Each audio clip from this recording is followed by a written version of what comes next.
Boom. What's up, guys? All right, so last Friday, there was a particular news announcement over from our good old friends, the Federal Reserve.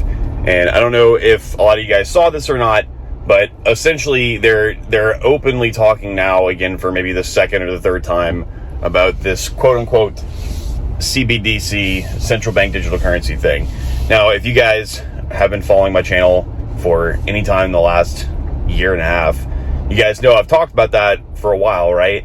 At first, this was just some kind of like, that's probably a conspiracy theory. But I mean, look how that turned out alongside of many other things, right?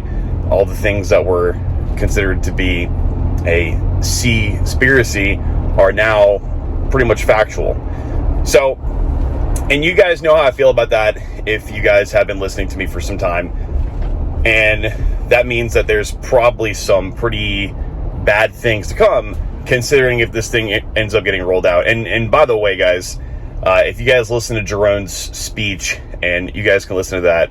Looking forward, rapid changes are taking place in the global monetary system that may affect the international role of the dollar in the future. Most major economies already have or are in the process of developing instant 24/7 payments. Our own FedNow service will be coming online in 2023. And in light of the tremendous growth in crypto assets and stablecoins, we are examining whether a U.S. central bank digital currency would improve upon what is an already safe and efficient domestic payment system. As our white paper on this topic notes, a U.S. CBDC could also potentially help maintain the dollar's international standing. If you guys listen to his speech, he's basically saying that they're like considering it, they're considering development of it, blah, blah, blah, blah. He's not letting you guys know what we already know, which is this thing's already probably developed, right? With that being said, since this is a, quote, federally funded project, and, well, perhaps it's not federally funded, meaning it's not funded by the U.S. government, but it's funded by the Federal Reserve, then I'm willing to bet that most likely the tech behind it is probably not that good. So the good news, guys, is the good news on this is that for my people in IT, my developers, etc., if people roll this thing out, or if and when they roll this thing out, it's probably going to be pretty bad, and they're going to probably need some help with some upkeep on the development. And on top of that, you know, if they do it, or when they do it, everyone's going to have to accept this as like a means of payment, right?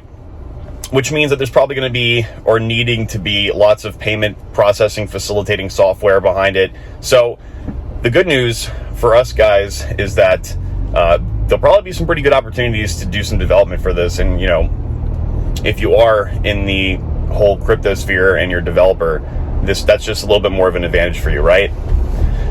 The bad news, well, I won't waste this video on that because, I mean, you guys can go back and look at my previous videos where I talked about central bank digital currencies compared to something like Bitcoin.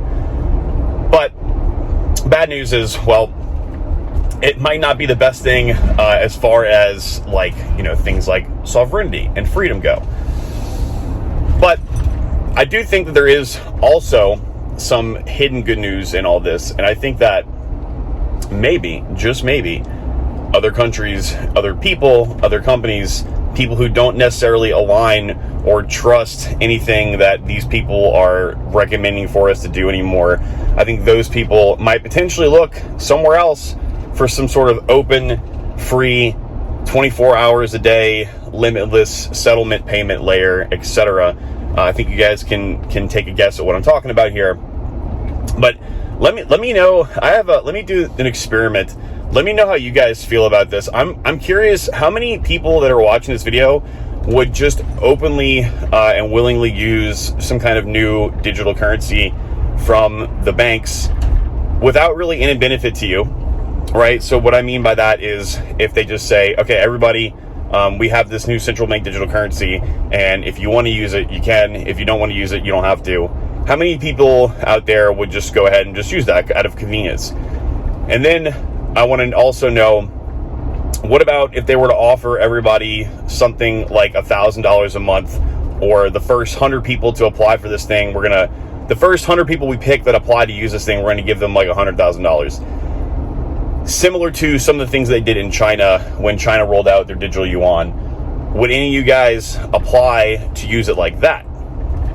Let me know. I'm curious.